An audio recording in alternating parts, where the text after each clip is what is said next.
Hi everyone, Mr. H here. So good to see you again. And today we're going to do the last of our Black History Month lessons. This is called one on the song Follow the Drinking Gourd. Now, on the surface, this song, it sounds like a really fun song to listen to, maybe a fun little folk song, but it actually has a lot of historical significance.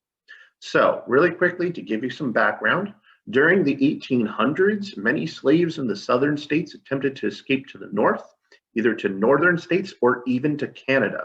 By the 1840s, there was a network of safe houses, tunnels, and trails that led from the south to the north, known as the Underground Railroad.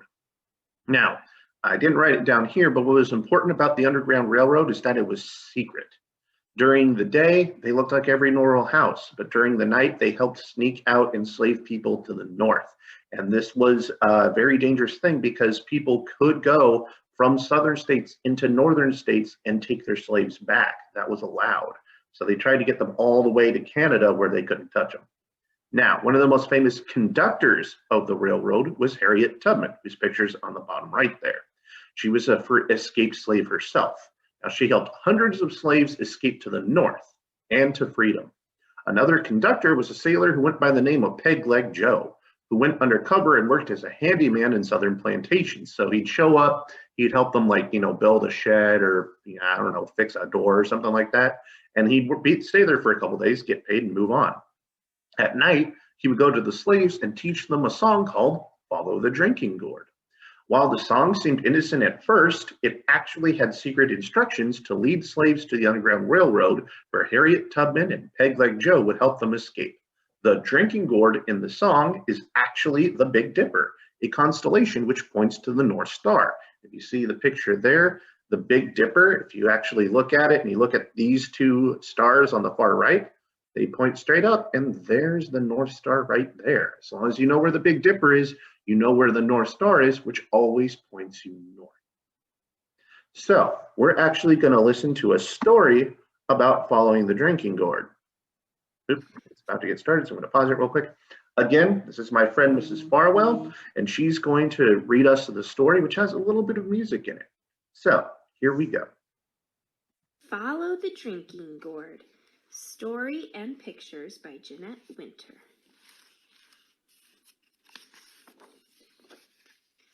Long ago, before the Civil War, there was an old sailor called Peg Leg Joe who did what he could to help free the slaves.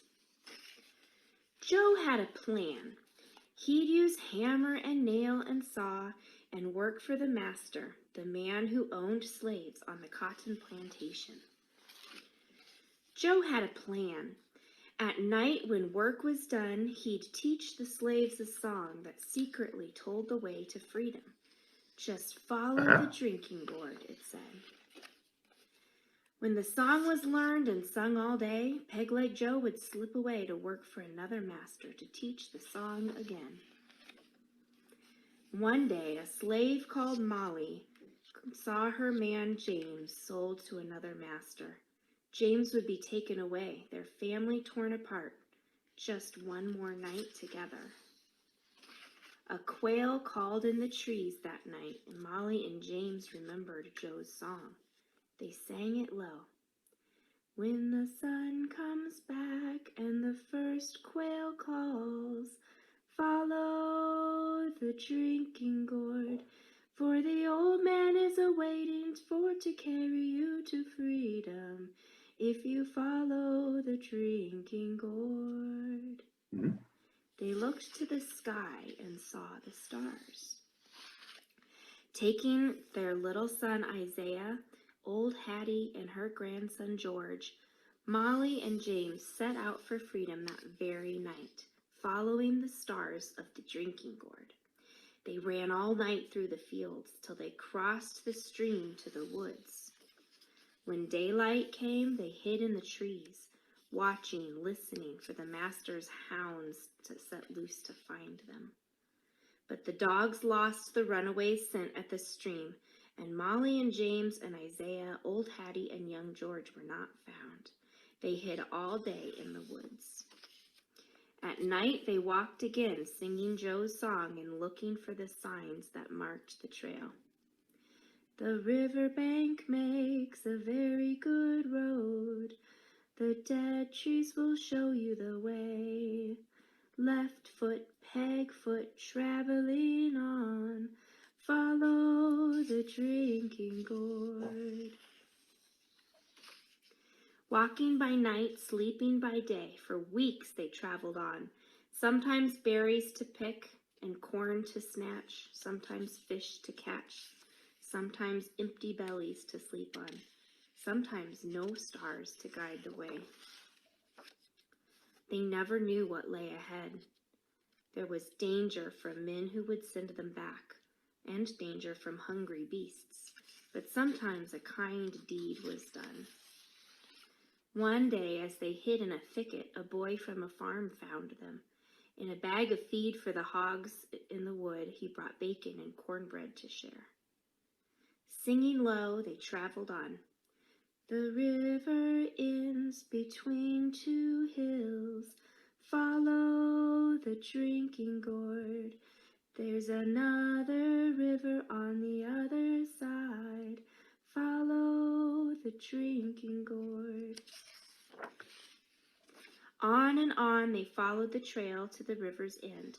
From the top of the hill they saw a new path, another river beneath the stars to lead them to Freedom Land. The drinking gourd led them on, and the song was almost done. When the great big river meets the little river, follow the drinking gourd, for the old man is a-waiting for to carry you to freedom, if you follow the drinking gourd. Down they climbed the last hill. Down below was Peg-Leg Joe waiting at the wide Ohio River to carry them across. Their spirits rose when they saw the old man. Molly and James and Isaiah, old Hattie and George ran to the shore. Under a starry sky, Joe rowed them across the wide Ohio River. He told them of hiding places where they would be safe. A path of houses stretched like a train on a secret track leading north to Canada. He called it the Underground Railroad. It carried riders to freedom. The first safe house stood on the hill. The lamp was lit, which meant it was safe to come. Ragged and weary they waited while Joe signaled low with a hoot like an owl. Then the door opened wide to welcome the freedom travelers. They were rushed through the house to the barn, for the farmers knew that there were slave catchers nearby. A trapdoor in the floor took them under the barn to hide till it was safe to move on. Then Peg-Leg Joe went back to the river to meet others who followed the drinking gourd. With danger still near, too close for ease, the farmer sent the 5 travelers on. He drew a map that showed the way north on the midnight road, next to the next safe house, just over 2 hills. This time, James called the signal, a hoot like an owl, that opened the door to a Quaker farm. The travelers were led to a secret room hidden behind shelves. They rested here for many days and healed their wounds. Soft beds, full meals, new clothes, hot baths washed away some fear and pain. Isaiah smiled. When they were strong, they traveled again from house to house on the underground trail, still following the drinking gourd north. Sometimes they traveled on foot, sometimes by cart. The wagon they rode near their journey's end carried fruit to market and the runaways to freedom. At last they came to the shores of Lake Erie. Molly and James and Isaiah, old Hattie and young George, climbed aboard the steamship that would carry them across to Canada, to freedom. 5 more souls are safe, old Hattie cried. The sun shone bright when they stepped on land. They had followed the drinking gourd. Follow Here's the song. drinking gourd, follow the drinking gourd, for the old man is a-waiting for to carry you to freedom if you follow the drinking gourd. When the sun comes back and the first quail calls, follow the drinking gourd. For the old man is a-waiting for to carry you to freedom if you follow the drinking gourd. And here's some more information about the different clues. We're going to actually look at those together really quick. So here's some of the words from Follow the Drinking Gourd, and you've heard a lot of them already. In fact, this first part right here, follow the drinking gourd, and the line, when the sun comes back and the first quail calls, we just heard. Now, some of the clues that were in there. For the old man is waiting to carry you to freedom, that was Peg-Leg Joe. He was an old man, so they knew if they found Peg-Leg Joe, they were in the right spot. When it says, when the sun comes back and the first quail calls, that means you need to go during the springtime. The sun comes back, meaning there's more sun during the day, and the quail come around when it's spring. They consider that the safest time to travel.